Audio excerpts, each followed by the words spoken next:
Ladies and gentlemen, I just want to talk to you for a second about what I just watched.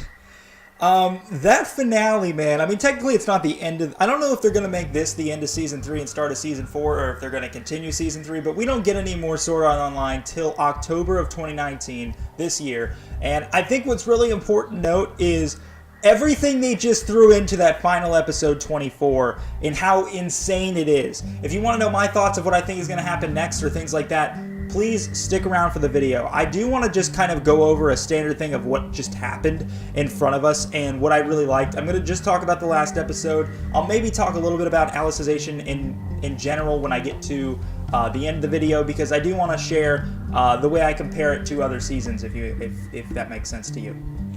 So, first off, we begun that episode with this whole battle of Kirito against Administrator. If you ask me, Administrator's a terrible villain. I didn't think she was very threatening. I didn't think she was very intimidating. Wasn't down with it. Administrator's not a very good villain. I'm gonna stand by that. And she will definitely have another part. She'll definitely have a role in what's going to be going on in the future, but she won't have as serious of one and won't be like the centerfold of who's going to be the main villain. The main villains, of course, we know is going to be this guy in the mask who's running the things where they come in guns blazing into Wrath. So that's really, really cool, because I could do without Administrator 100%. They keep going with this Kirito transforms into the Black Swordsman, and it doesn't really make sense when you think about the fact that there's no way to explain why he turns into the Black Swordsman. You can explain whether or not he would turn into like if he was an ALO and he turned into a Black Swordsman, it would make sense because they use Sword Art Online's mainframe to make ALO. But you can't do that in Alicization. It doesn't work that way. There's no part of SAO's mainframe or anything like that that's put into it. Akihiko Kaiba had nothing to do with the Alicization world. So the fact that he just turns into Black Swordsman doesn't make sense to me. Am I upset about the fact that it doesn't make sense? No. A lot of things in the show don't make sense, but you still just go with it because it works. And I'm completely fine with the fact that there are little bits of things like that you don't quite fully understand, but they're still so epic that it doesn't even matter, man. I also love that for the last episode they brought back the old main theme. Obviously there's the main theme, Alicization main theme they've been using, and I like it. It's not bad, but I love the old main theme so much more. The one they used originally in Aincrad when Kirito took out that blue-eyed villain, that big guy with the horns, and that was awesome. And I remember that moment, and I always remember what the main theme, the soundtrack sounded like in that moment. It was incredible. And I want them to keep using that. So what they did in that final episode is they used a mixture of both of the old main theme and the Alicization main theme. Very well done by whoever runs the music production or whatever it is. I don't know what they're supposed to do. I don't know what you call them, but really good job. I really appreciated that. I thought that was really awesome. I love the old soundtrack, and I was so sad when they got rid of it. Even though I do like the new one, the old soundtrack, you can't go wrong with it. So biggest surprises of this situation is, of course, Yu-Gi-Oh dying. I didn't expect it whatsoever. I was also under the influence. Under the influence is not the right word. Under the impression, that's the right word. I was under the impression that Yu-Gi-Oh would be alive throughout this entire season. I didn't think that he could ever die. I thought that he was untouchable. I thought Kirito, Yu-Gi-Oh, and Alice were untouchable. The three main characters, always, you have a small little group, they don't die, that's just how it works, and I was thinking that that was going to be the same case, but they changed it up, they let Yu-Gi-Oh die. So they did something that Sword Art Online has never done before, and that is letting somebody die. And I gotta give him some applause, man, because it's one of those things where Sword Art Online has done a great job where a lot of people had complaints with how everything after Aincrad panned out, and their goal was to kind of go against all the things that the fans said that they hated. In other words, sorry, not go against, but listen to the things the fans didn't like, take Sword Art Online, strip it down, and redo it on this brand new platform where it's a full-blown isekai instead of one where it flops between the two worlds. Even though it still flops between the two worlds a little bit, it's way more focused on just the one world, like it was in Aincrad where it was focused only on Aincrad. But then, so great things like that are really, really helpful. So I'm really happy with that. I'm really happy with the fact that they actually had some likable characters this time around. I don't want to hate on people like Sinone or someone like... Who was the other one? I actually like Klein, by the way. He's a good supporting character, but I'm trying to think. Oh, Sugu, his sister. Awful. Hate her so much. Both her and Sinon I hate. A lot of people say they hate Asuna. She's fine to me. I don't see a problem. I guess because she was a main character, at least in the Aincrad arc, that it was one of those things where I was okay with it just because she was around so often, so I got used to it. But Suguha is terrible. I like Klein as a supporting character. Sinon is also terrible. I mean, her writing wasn't bad, and her voice actor or anything like that isn't bad. I just don't like her, honestly, is really the word I can give to it. She just annoys me a little bit. But I liked Yu-Gi-Oh! A lot, and I liked the fact that they broke this barrier of every single season. Kirito has, he always has a different thing he has to do every single season, but they broke this whole thing of predictability, I guess is the word you can look at. Like, when they went into Gun Gale Online, alright, the biggest thing around Gun Gale Online wasn't who Death Gun is.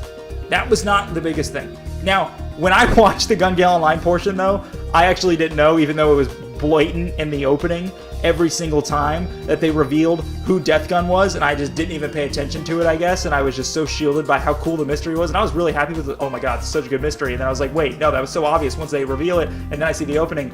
But there was a lot of unpredictability in Alicization. I mean, Yu-Gi-Oh died, man. Yu-Gi-Oh died. You don't expect that. Also, them not getting them not restoring Alice's memories. They can't. They can't, because if they restore Alice's memories, then she can no longer be an Integrity Knight. She has all that training gone. So Alice has to learn about them herself and remember them, and I believe some of them are also still in her head, so she'll get most of them back. But that's another thing that was unpredictable.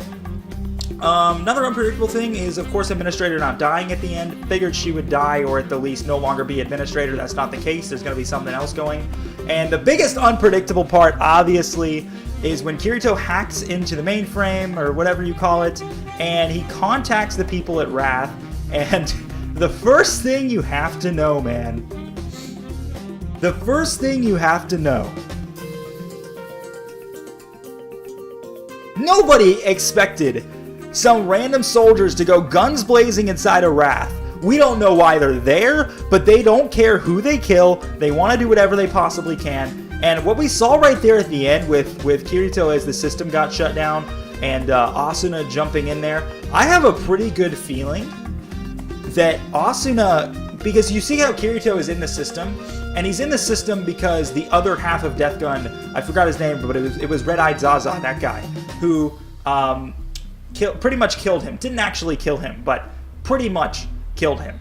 And so that's why he's in the system right now, is because his body can't move. He needs somewhere to go, so at least he doesn't suffer and sit in a coma the whole time.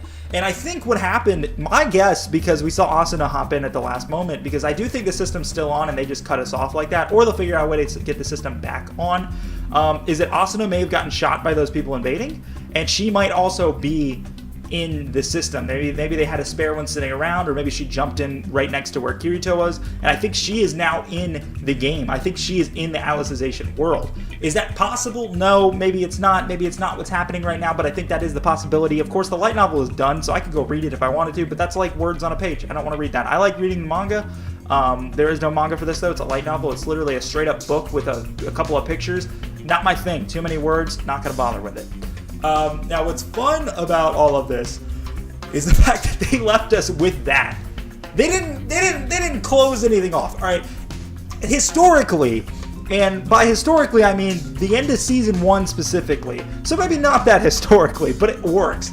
The end of season 1 was one of those things where there's no.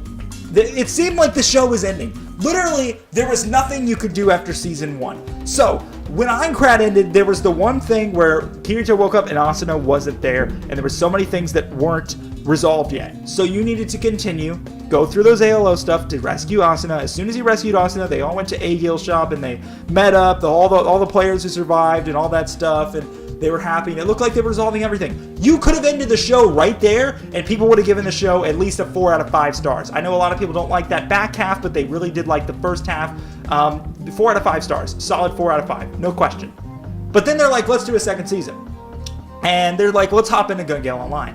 And let me tell you something, my impression of Gun Gale Online, even though it was completely different than what the show has done before, it's still, it's basically the same thing because Kirito still used a sword, which was basically a lightsaber. And it's funny because they can't use the word lightsaber because they don't have the rights to it, but there's no way people who sit around and play video games all the time don't know what a lightsaber is and call it a photon sword, even when it has the lightsaber sound effects. I don't mean to, like, bash on Gun Gale Online. I actually did really enjoy it, but, that's just how it is, I guess.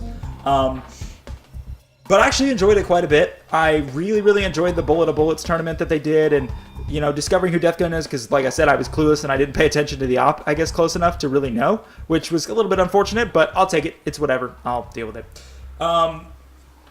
Additionally,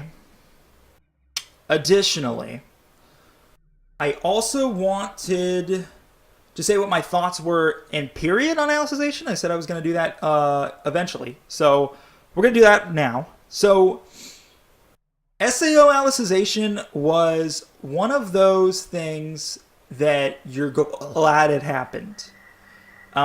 You can't tell me that Alicization didn't improve on everything Sword Art Online had failed to do in the past. Everything was interesting. The world was gigantic that they were thrown into, and there were so many different things to learn about this world. Now, if you ask me, the first 3 or 4, maybe 5 or 6 even episodes were very slow. And it was one of those things where I was like, of course I'm going to keep watching this. I believe that it's going to get better, and I even watched through some of the worst part. In my opinion, the worst part of Sword Art Online was Season 2 after they were done with Gun Gale Online. It would never get worse than that. And I figured it was at least better than that. Keep going. Keep going. I'm interested enough in the story. They have this new world. They can build on it. They can go hard on it. And as soon as Kirito and Yu-Gi-Oh chopped down that tree, everything took off. They went to the Swordcraft Academy. In episode 9 or 10, it was whichever one where Yu-Gi-Oh and Kirito cut off those dudes' arms. And it was like all this blood and gore. It was disgusting, but it was awesome.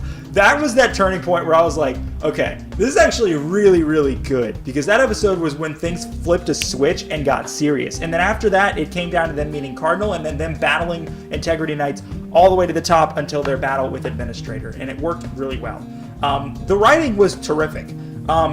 It's one of those things where I think they could have focused a little bit more, because we know we had that one episode where Kirito fought Bearculi. I'm probably not pronouncing it right, but I'm going to go with it, Bearculi. And they talked about how Kirito was actually using his sword, which is something that as soon as he said that, I was like, oh yeah, that's the sword in the cave, and that was him because he was the one who slayed that dragon, and it was all that good stuff. But the fact that the show maybe didn't gloss over it enough for me to be able to remember it was a problem. Then again, if I binge watched it instead of watched it week by week, because you got to tell me, Kirito battled him in episode 20. So, in other words, 20 weeks ago, because they really only in episode 1 that Bearculi was the one that killed that dragon and left his sword there. If I binge watched it, I would have gotten there in 2 weeks instead of 20 weeks. And so that would have made a lot more sense, and I would have 100% kept that in my head. So that wasn't really the writer's fault. It was my fault more than anything else. I should have just remembered it at the end of the day. But I really like how that came full circle. I like this whole aspect of what they're gonna do now. Is Asuna actually in the mainframe in the world? She might be. I wouldn't rule it out. A lot of people might get really upset about that, but no, I'm not gonna rule it out. Yu-Gi-Oh's definitely dead. He's not coming back. He has to take Alice to where he was told, and then I wonder why on earth he has to take her there is another question. Maybe is it because she's safe there? Is dark territory invading? There's all these different crazy questions, and I actually need to go look because the title of the next season is actually confirmed, and I saw it, and I just need to check so I know for sure what it is. That is going to be what I have to check on. So give me one small moment as I go to Crunchyroll's Twitter page just to make sure, because I know they announced it. If it wasn't this morning, it was last night. So I'm just going to scroll until, is it right here? Yes. So, no, this was the Sword Art Online Alicization also inspired a game on PS4, Xbox One, and PC. I might actually take a look at that later. That's not what we're looking for, though. We are looking for... Come on. They tweet a lot. I'm not saying that's a bad thing that they tweet a lot, but just keep looking through and looking through and looking through. We're almost there. I like to think we're almost there. We're probably not almost there. Come on. We're almost there. This is bad. All right, I'm just gonna cut the video until I find it.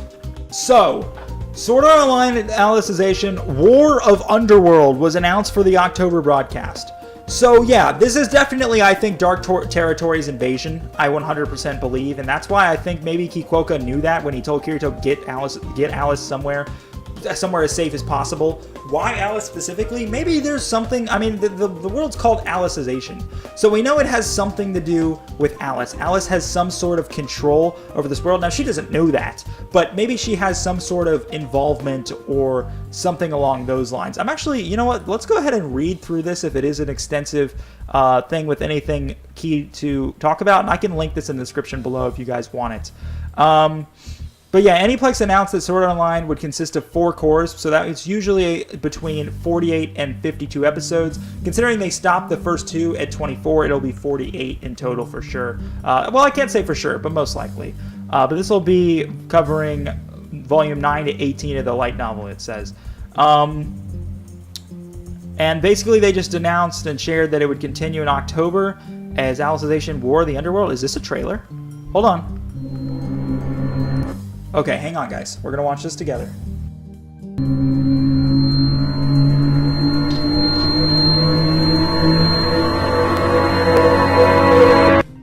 これから私は私自身が求めるもののために戦う。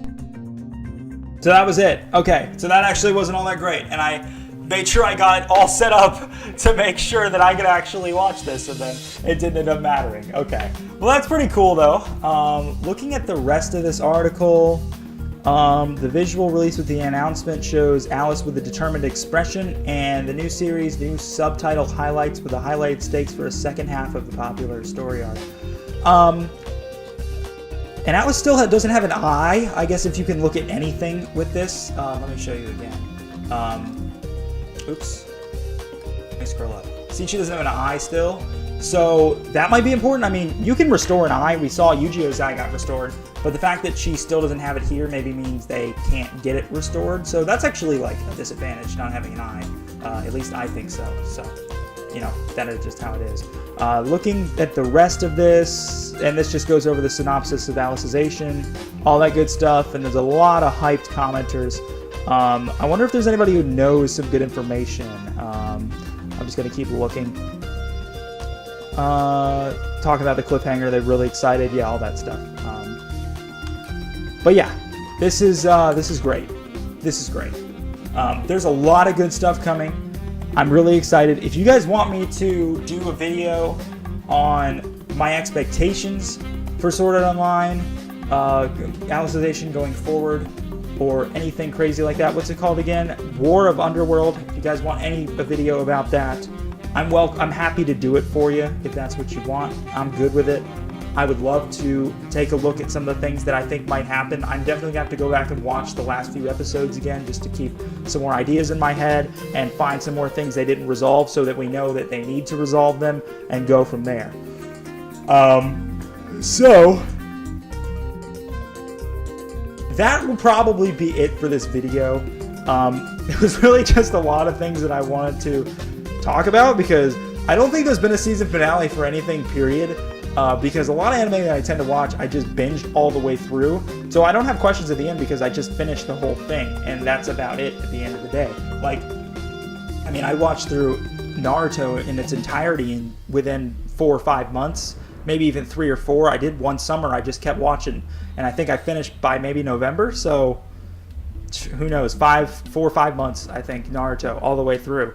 And it's things like that are cool because I don't tend to watch a lot of shows week by week. There are a couple shows that I am watching week by week, or was with one of them, but I will of course continue to do that. I don't watch Boruto week by week anymore. I'm waiting for like a really, really epic thing to happen, or like them to time skip or something along those lines, for it to be really good, and then I'll binge and catch myself up. Of course, I'm watching S.H.I.E.L.D. here every week, and I was watching Promised Neverland, except, of course, their season is now over, so that's kind of how it is.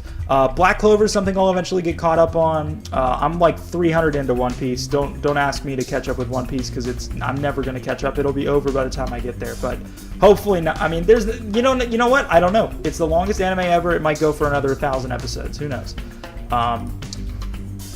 I think. I mean, I was watching, of course, My Hero Academia week by week when it came out. A lot of things I watch week by week, though, I sometimes have to wait a week actually, almost most of the time, I have to wait a week. But sometimes I'm not always free to do it. And sometimes when they come out, I'm not free to do a video. Weekends are a perfect example of that. So that's another reason why. Anyway, that is going to be it for the video. I don't have much else to say. I just kind of... I'm excited about what this. Oh my goodness. I'm not yawning, I promise. It is 12:15 at night, but still. I don't have much else to say. I'm super hyped for what's happening, man. I'm super hyped for the future of SAO because they're going in a great direction right now. You know, maybe the fans who like the way it was, even though I like the way it was, just not as much as I like it now. But I was more okay with the way it was. But a lot of people that love the way it was might not like this season very much. There's also some English dub watchers that are maybe 4 or 5 episodes in right now. And so if they love the way it was, we'll get a little bit more of an opinion there. But it's great, man. It's great. And by the way, I actually originally watched SAO in English dub. It's a pretty good English dub. And I haven't watched any of the Alicization ones, but I'll take a look and see if I like people's voices. And if I do my second watch through looking for details, I will do it in the English dub. Why not? So it almost feels like a new show sometimes when you hear it in that language. But I prefer subs for 99% of things. Let me tell you an example of a good dub, all right? There are 2 dubs that I respect, but one that I respect more than anything else. Gurren Lagann is the best dub ever. Period. There is no question when you compare it to the Japanese version. It's better. The voice actors absolutely killed it. They're extremely good at what they do. It just sounds better. Now, a lot of people might hate me for that comment, but it's going to be what it is. Finishing this tangent, and then I'll finish the video. Also, I like the Attack on Titan dub. A lot of people say otherwise. They don't like Aaron's voice. That's fine. I like everybody else, and Aaron's voice isn't the best in the world, but it's doable. And I can look past that because I really like everybody else. They do a great job, especially Levi. He's awesome. But I also just watched that recent season in sub because you get subs faster, so it is how it is. Anyway, really, really happy with Sword Art Online. If you guys want to talk about in the comments below what you expect to happen in the next season, please let me know. I think the biggest question is Asuna actually in the world now, or you know, and is my theory about whether or not she's in the world actually work? That's 100% a possibility. Anyway, thank you so much for watching the video. This has been AnimeAnalysis. We are getting close to 2,000 subscribers, so please hit that sub button on your screen. If we're already at 2,000, then still hit it anyway. You know you want to. Thank you so much, and I will see y'all next time.